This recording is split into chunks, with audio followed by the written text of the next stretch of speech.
Hey everyone, it is your certified sex therapist and master sexpert, Toya, and welcome to another episode of Sex on Sunday.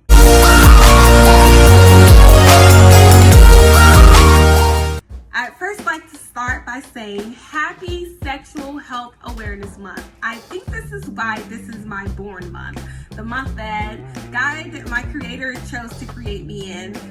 The month that the world has set aside to represent, to honor, to acknowledge sexual health awareness.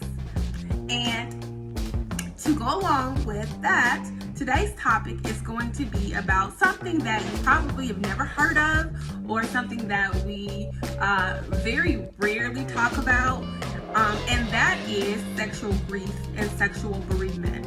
And I know you're probably like, Toya, what in the world is sexual grief? Do people really do that? A thing? Do people really do that? Do people really grieve sex?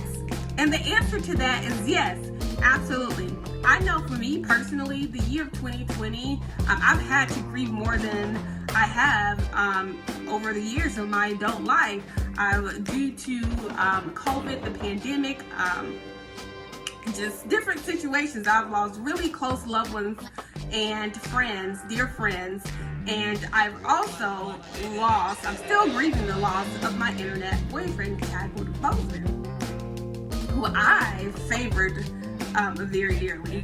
And so with all of that going on, I thought it would only be fitting to talk about sexual grief. So what is sexual grief? Sexual grief or sexual bereavement is something that one experiences when they experience the loss of a loved one, a longtime partner that they've been sexually active with for a long time.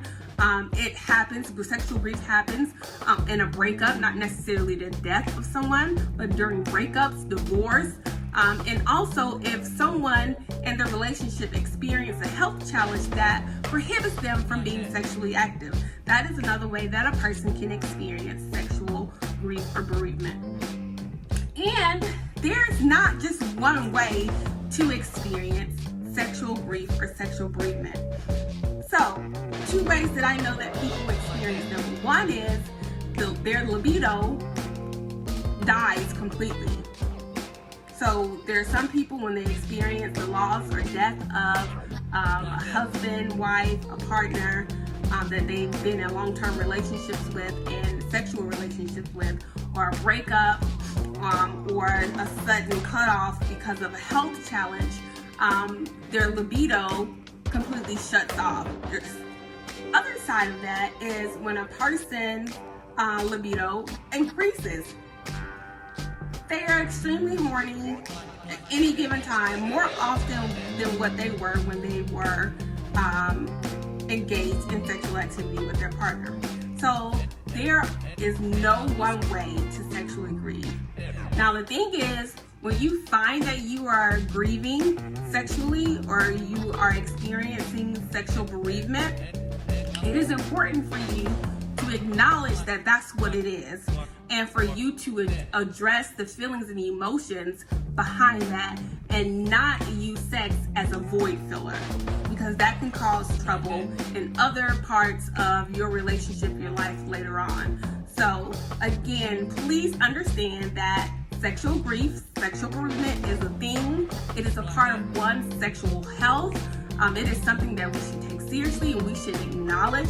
And just like we grieve emotionally and psychologically a person's death or a breakup or a medical condition, it's just as important to acknowledge and address your sexual grief as well.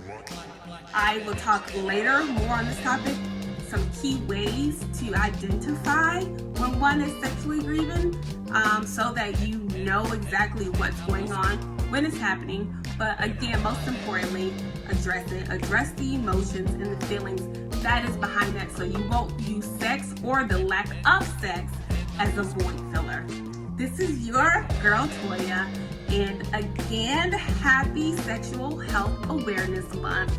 We're celebrating sexual health. We're recognizing sexual health awareness in the month of September. So help me do that. And I hope that this has helped someone. And in the meantime, remember to keep it sexy, and to always look for ways to increase your sexual intellect. Great week.